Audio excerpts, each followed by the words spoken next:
Saya Nasumanto dari NLC. Dalam sesi ketiga ini kita akan belajar mengenai bagaimana mengatasinya dengan teknik hipnoterapi, hipnotis diri, lalu juga nanti akan ditutup dengan teknik mindfulness. Ya, kita akan simak berikut ini.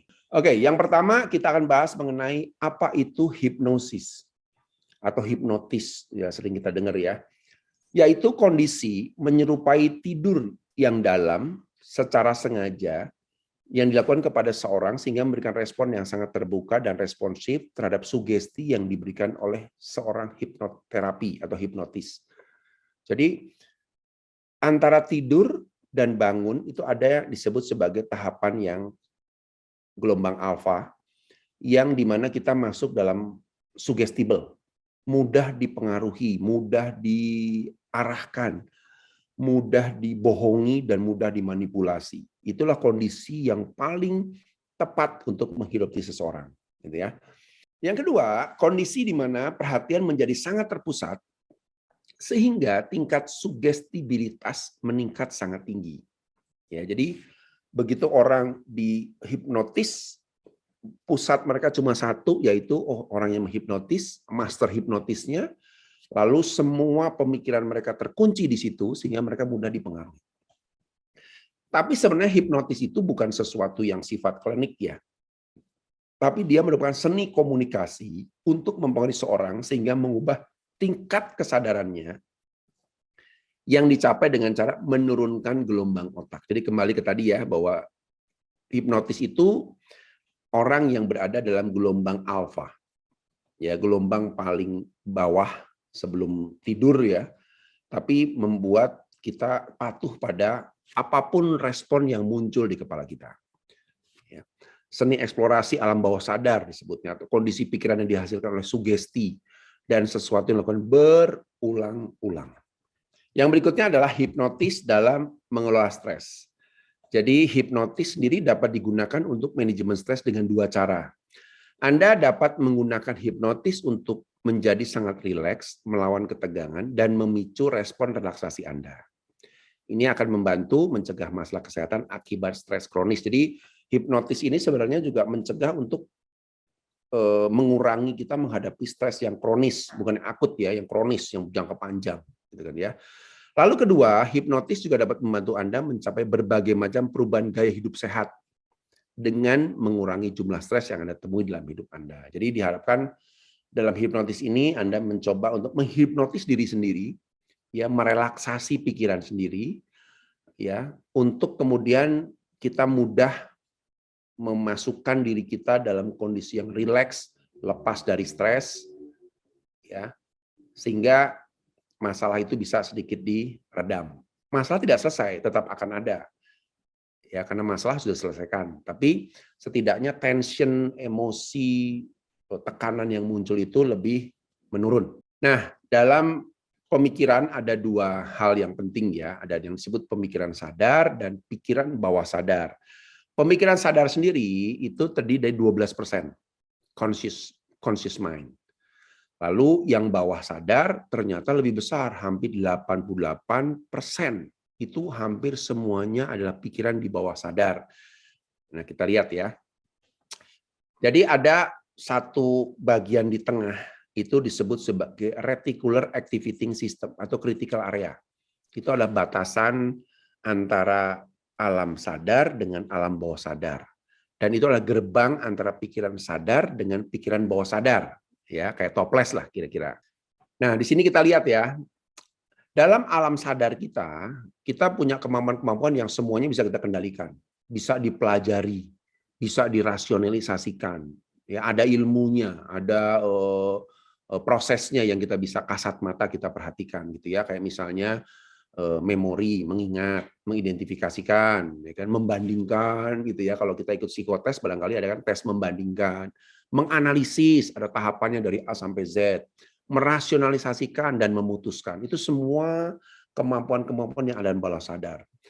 Tapi ini jumlahnya atau kemampuannya hanya 12% dari kemampuan atau potensi kita yang sebenarnya. Nah, kita harus menggali potensi di bawah diri kita yang masuk dalam kelompok di bawah sadar seperti konsep diri. Ya, jadi kalau orang punya konsep diri yang salah, ketika bekerja pun akan salah. Contoh ya, saya nih orang yang nggak teliti, misalnya ya, saya ini dari dulu kayaknya nggak teliti. Sehingga ketika bekerja, dia jadi orang yang nggak teliti. Karena apa? Karena konsep dirinya membangun alam sadarnya, gitu ya. Yang kedua, kebiasaan-kebiasaan yang mungkin kita nggak sadari, ya. Lalu belief, ya, belief itu semakin keyakinan. Ya, misalnya saya ini anak dari pegawai negeri, nggak mungkin saya kerja di swasta, dan itu membekas dalam dirinya sehingga dia ketika menghadapi satu kesempatan ya, dia merasa ketakutan karena beliefnya menekan dia. Lalu ada juga emosi atau persepsi yang dibangun setelah bertahun-tahun, entah lewat nasihat ayahnya, neneknya, temannya, gurunya yang salah gitu ya. Misalnya kamu nih anak bandel gitu ya. Jadi bandel akhirnya muncul dari, jadi ketika dia menjadi baik jadi ragu-ragu gitu kan ya. Lalu juga bisa muncul dari memori jangka panjang. Nah, RAS itu terbukanya critical area. Ya, jadi emosi, konsentrasi, relaksasi, repetisi atau afirmasi ya, pengulangan, belief dari otoritas dan kelompok. Nah, disinilah pentingnya kita hipnotis ya, jadi membuka gerbangnya. Sehingga semua kondisi-kondisi alam bawah sadar yang menghambat, kita bisa lihat, bisa teliti, bisa tahu, oh ini yang menghambat, oh ini yang menghambat. Sehingga secara sadar kita bisa menjadikan hambatan itu kita buang, kita bebaskan, kita lepaskan, gitu kan ya, sehingga Anda muncul menjadi orang dengan kesadaran yang tinggi untuk mengendalikan seluruh pemikiran Anda. Nah, self hipnosis sendiri merupakan satu proses yang lebih ke diri sendiri. Jadi hipnosis itu biasa dilakukan oleh expert ya, seorang ahli. Tapi dalam tahapan tertentu, self hipnosis juga bisa kita lakukan, bahkan tanpa keterampilan yang tinggi-tinggi. Contoh misalnya, kalau kita sebelum tidur gitu ya, kita membayangkan hal yang positif, membayangkan oh besok hari saya akan bangun dengan mempersiapkan tugas A, tugas B, saya akan ketemu C, ketemu D. Nah, umumnya itu akan membuat paradigma baru dalam pemikiran kita. Atau yang disebut sebagai extended progressive relaxation. Kita lebih rileks, lebih merasa nyaman, gitu kan ya. Yang paling simpel ketika meeting, ya banyak sekali saya gunakan teknik ini. Ketika esok hari saya akan meeting, saya malam hari mencoba untuk mensimulasikan dalam bentuk imajinasi ya, seakan-akan saya sudah datang ke kantornya, bertemu dengan orangnya, berbicara apa yang saya ingin jelaskan gitu ya. Jadi imajinatif. Ya walaupun tidak sesuai konteksnya, karena kita belum pernah ketemu kantor misalnya. Tapi ternyata ketika di besok hari itu kita melihat situasi yang ternyata oh ini udah saya lakukan nih kemarin. Sudah biasa gitu. Saya bukan hal baru, bukan hal menakutkan. Itu bisa membuat kita lebih tenang dalam presentasi. Nah, setiap self hypnosis disarankan hanya untuk satu tema sugesti sesuai dengan perilaku subconscious mind yang butuh repetisi. Jadi yang tadi ya, kalau kita mau meeting, ya kita fokuskan pada meeting. Kalau besok saya mau presentasi, kalau besok saya mau ujian, kalau besok saya mau ketemu atasan, kalau besok saya mau menghadapi pihak ketiga dan sebagainya. Proses self hypnosis dapat diakhiri dengan self termination atau langsung lanjutkan dengan tidur alami. Ya, jadi sebaiknya lakukan pada saat Anda mau tidur malam. Itu ya, karena di sana gelombang energi Anda itu sudah dalam terapan gelombang di mana masuk gelombang alfa. Nah, di sini ada contoh ya, brainwave ya, untuk memahami bagaimana gelombang otak itu punya pengaruh terhadap manusia. Yang pertama itu gelombang yang disebut gelombang beta. Penuh stres, stressful. Ya, tidak bisa disugesti karena kita orang pengendali gitu ya. Itu gelombang yang ada di 24 sampai 14 CPS. Lalu ada gelombang alfa. Nah, gelombang alfa inilah yang sudah orang rileks, gelombang antara orang bangun dan tidur gitu ya. Dan biasanya kondisi hipnotis itu ada di gelombang alfa lebih efektif. Tapi ada juga orang yang sudah masuk gelombang theta. Nah, ini sudah dalam meditasi yang dalam gitu ya, fokus pemikirannya hanya satu, lalu sudah masuk konteks REM atau bermimpi. Karena mimpi itu kan kreativitas, inspirasi, sugesti yang muncul dari sesuatu, ya. Dan ada lagi yang sangat ekstrim yaitu kondisi tidur tanpa mimpi, ya, atau delta, kan ya. Nah, di sini yang pertama ini beta ras tertutup karena Tidak bisa tuh, semua pikiran kita terlalu aktif. Sedangkan ras terbuka dalam kondisi gelombang alfa, theta, dan delta. Nah, ada 3 langkah powerful untuk mengatasi stres. Yang pertama, coba atur nafas. Ya, kenapa gitu? Jadi nafas ini ternyata memang diciptakan salah satu untuk merilekskan seluruh anggota badan. Jadi orang yang bernafasnya tidak tepat atau tidak baik, organ-organ tubuhnya tidak terdistribusikan oleh oksigen yang baik, sehingga muncul banyak penyakit. Jadi itu membantu kita untuk melepaskan stres dan mendistribusikan oksigen dari mulai otak sampai ke seluruh organ sel-sel tubuh kita. Yang kedua adalah teknik visualisasi atau imaginary, membayangkan. Nah, dalam teknik visualisasi ini kita harus tahu bahwa kemampuan imajinasi manusia luar biasa. Kalau kita lihat karya-karya di dunia ini kan semua dari hasil imajinasi ya, entah bangunan, entah kendaraan, mobil-mobil mewah, itu semua dari hasil imajinasi mereka yang divisualisasikan, gitu ya. Jadi dengan membayangkan hal-hal yang tepat, kita akan mendapatkan hasil yang tepat, gitu kan ya. Kayak contoh pelukis atau orang yang biasa buat patung lah ya. Itu biasanya sebelum dia melihat batang pohon itu sebelum jadi dia udah membayangkan itu apa itu. Jadi patung apa misalnya, gitu kan ya. Nah, itu kemampuan visualisasi yang cukup. Yang ketiga adalah observe. Jadi, ambillah satu waktu untuk Anda tidak terjebak dengan semua pemikiran, tapi cukup merenung, melihat, mengobservasi. Apapun yang muncul dalam benak Anda, biarkan lewat. Apapun yang muncul dalam bentuk suara, biarkan, ya, jangan terganggu, ya. Lalu observe. Ya, jadi itu menempatkan Anda pada present time, ya, untuk lebih peka melihat situasi yang ada di sekeliling kita. Itu juga bisa mengurangi stres. Nah, yang terakhir kita belajar mengenai apa itu mindfulness, rahasia bahagia dan produktif. Jadi mindfulness ini merupakan gerakan di dunia yang saat ini sudah semakin banyak ya, bahkan perusahaan-perusahaan yang multinasional kayak Google, ya kayak Apple sudah menerapkan mindfulness dalam pekerjaan karyawannya. Karena dengan tingkat stres yang tinggi, kelihatannya orang digeber terus gitu ya, untuk kerja, tapi dalam tingkatan tertentu badan, pikiran mereka tidak sanggup sampai ke sana sehingga membutuhkan yang namanya mindfulness. Nah, contoh nih ya, untuk menggambarkan mindfulness ya, mungkin istilah ini istilah yang cukup baru ya buat kita semua, tapi rasanya kita mulai membiasakan dengan istilah baru ini ke dalam konteks pekerjaan dan kehidupan kita ke depan. Pernahkah Anda satu raga di tempat kerja, tapi pikiran dan hati di mana-mana? Ya, kita kerja, tapi pikirannya melayang di bioskop, melayang di pasar, di supermarket, lagi kuliner, gitu kan ya. Nah, ini ya, contoh pikiran manusia itu begitu aktif, begitu sporadis gitu ya, untuk bergerak ke sana kemari.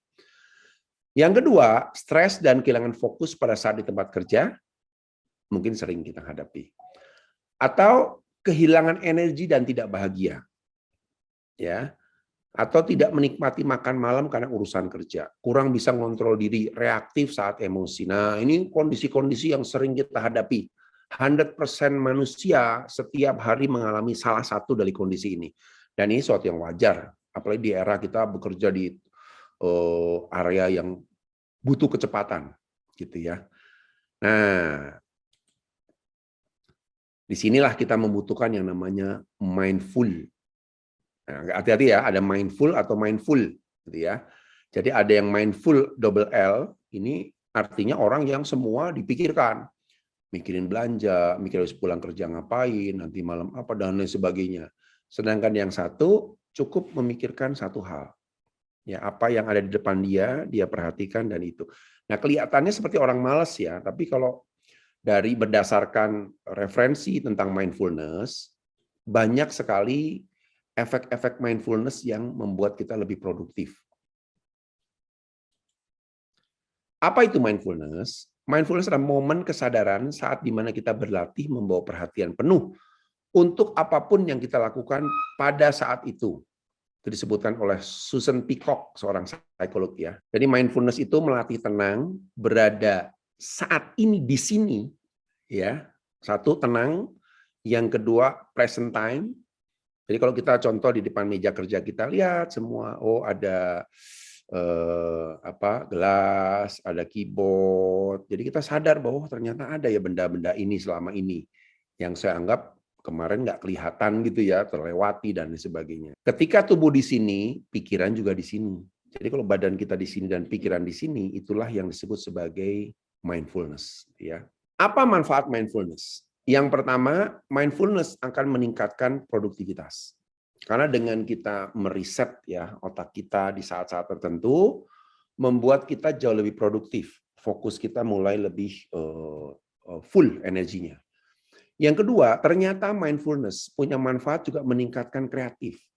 Ya, ini dibuktikan ya dengan kreativitas orang-orang yang muncul ketika mereka di saat sibuk mereka di perusahaan ya, mereka ada lari keluar kantor dulu, mereka jalan-jalan dulu, ya merefresh otak mereka dan sebagainya. Lalu yang ketiga, meningkatkan hubungan dengan rekan kerja. Ya, karena orang yang mindfulness umumnya dia bisa mengontrol respon untuk nggak emosi, untuk nggak terlalu baper, untuk nggak terlalu peka terhadap omongan orang lain. Yang keempat adalah peningkatan komunikasi, kita lebih bisa komunikasi. Lalu yang kelima, mengurangi stres dan meningkatkan kecerdasan emosional. Yang berikutnya kita akan bahas mengenai apa itu mindfulness wisdom, kebijaksanaan untuk bersikap mindfulness dalam kondisi hidup kita, gitu ya. Dikatakan begini, sakit bukan satu musibah. Kita perlu berdamai dengan rasa sakit itu. Kalau kita memusuhi sakit, maka sakit akan semakin sakit. Nah, ini contoh ya.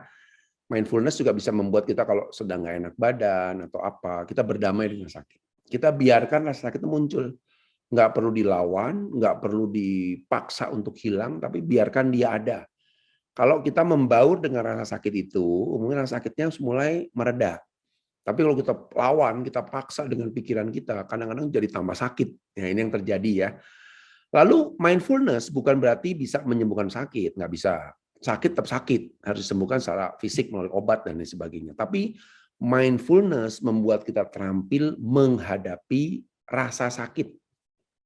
Baik sakit fisik maupun sakit yang sifatnya emosional. Yang ketiga, sebuah seni untuk menjalani hidup mulai dengan menerima dulu. Nah, kadang-kadang dalam konteks kita belajar mindfulness, yang paling sulit adalah menerima diri kita, menerima kondisi kita. Jadi kalau Anda misalnya sedang stres, Anda tidak perlu melawan dengan menjawab, dengan menyangkali stres itu muncul, tapi biarkan, oh saya memang stres. Saya memang menghadapi kesulitan ini, saya akan belajar menghadapi dan menikmatinya. Nah, itulah mindfulness ya. Apakah mindfulness sama dengan meditasi? Nah, kita lihat. Betul nggak? Ya. Jadi latihan mindfulness itu bisa macam-macam. Ya, bisa duduk, diem, hening gitu ya, seperti orang cari tempat yang nggak perlu dengan posisi tertentu, bisa di sofa yang biasa Anda lakukan, bisa di tempat tidur, bisa mungkin di meja kerja, gitu ya, sambil senderan, Anda rileks dan santai gitu kan ya. Lalu bisa sambil jalan, bisa ya, jalan kaki pagi atau di kantor, jalan kaki siang dan lain sebagainya. Atau saat bekerja juga bisa. Ya, sambil bekerja kita sebenarnya sedang melakukan mindfulness ya, dengan fokus, dengan menyelesaikan satu tugas secara terpusat dan lain sebagainya. Sitting practice ya. Jadi luangkan waktu 3-5 menit untuk melatih mengajak raga untuk duduk diam. Anda bisa lakukan di mana-mana, di kantor bisa, di meja kerja Anda, misalnya teman-teman Anda lagi makan siang gitu ya, Anda lakukan di tempat kerja sambil duduk di bawah atau mungkin di ruang tamu kantor dan lain sebagainya. Anda bisa lakukan segala sesuatu ya. Yang penting Anda gunakan dengan teknik pernafasan yang baik. Berjalan juga sama. Ketika berjalan, Anda tidak perlu khawatir dengan apapun yang ada di sekeliling. Anda cukup jalan, menghitung langkah, Anda berjalan pelan, merenungi apa makna dari perjalanan Anda, dan lain sebagainya. Lalu yang terakhir, single tasking ya. Jadi coba Anda kalau biasanya loncat dari email, lihat WA, lihat ini. Coba Anda cukup fokuskan pada satu pekerjaan. Ya, selesaikan satu-satu selesaikan tahapan demi tahap sampai tuntas di satu fokus, ya. Tapi jangan Anda gunakan ini sebagai sebagian besar proses kerja Anda, makanya dimarahin atasan, ya, karena atasan kan mengharapkan Anda bisa multitasking. Jadi, tapi Anda menggunakan momen-momen tertentu untuk single tasking sebagai alat untuk meredam tekanan dalam diri Anda. Jadi mindfulness berlatih menyadari suara-suara yang ada dalam pikiran kita, berlatih untuk tidak percaya dengan pikiran kita sendiri, dan inilah yang membuat kita menjadi tenang. Another thing you should know about mindfulness. Yang pertama, semua orang punya kadar stres sendiri-sendiri. Beda-beda ya, ada yang tahan stres luar biasa, dimarahin atasan cuek, menghadapi tekanan happy, ada. Tapi ada yang orang baru disuruh tugas yang membuat frustrasi, stres. Jadi sadari kemampuan stres kita di mana. Jika Anda sudah tidak ada tanda-tanda fisik, ya, asam lambung naik, tidur nyenyak, ya. Nah, ini sudah saatnya Anda harus belajar mindfulness. Belajar agar sel-sel pikiran kita, tubuh kita bisa mereda gangguan, ya. Mindfulness banyak negara sudah diajar sejak TK atau SD. Namun pendekatan berbeda dengan bermain. Apabila diterapkan dengan baik, akan lahir sikap yang lembut dan hati yang indah. Terkait dengan musik, semakin berlatih mindfulness, sebaiknya tidak dengan musik supaya tidak ada ketergantungan. Ya, jadi musik boleh, tapi jangan dijadikan sebagai alat. Kalau nggak ada musik, saya nggak bisa konsentrasi. Nah, jadi masalah juga nantinya. Atau dengan minum teh hijau, ya, panas dan lain sebagainya, itu bisa membantu juga merilekskan, ya, karena ada teh-teh tertentu yang chamomile dan sebagainya bisa meredakan, menenangkan. Resep tidak sehat adalah tubuh kita sering diam, sedangkan pikiran kita rajin bergerak. Nah, lihat ya, resep tidak sehat itu tubuh kita diam, tapi pikiran kita kemana-mana, ekstrim, berpikir lompat-lompat, ya. Resep sehat adalah banyak mengajak tubuh kita bergerak dan mengajak pikiran kita diam. Ini saran dari teknik mindfulness. Tidak ada jalan menuju kebahagiaan, kebahagiaan adalah jalannya. Jadi nggak ada cari jalan-jalan, kemana supaya bahagia. Tapi ketika kita menjalani sesuatu, menghayati hari-hari yang kita alami, ya itulah kebahagiaan kita. Gitu kan, ya. Kebahagiaan kita bisa didapatkan dari, sekedar saya minum teh, minum kopi, sekedar saya misalnya garuk-garuk kepala, sekedar saya misalnya berjalan ke sana kemari di ruangan, atau sekedar saya makan sepotong biskuit, itulah kebahagiaan, gitu ya. Terima kasih. Baik, itu tips-tips atau gambaran bagaimana kita memanage stres. Semoga ini bermanfaat buat kita semua dalam menghadapi situasi stres di tempat kerja dan di kehidupan kita semua. Salam sukses, saya Andres Muwanto.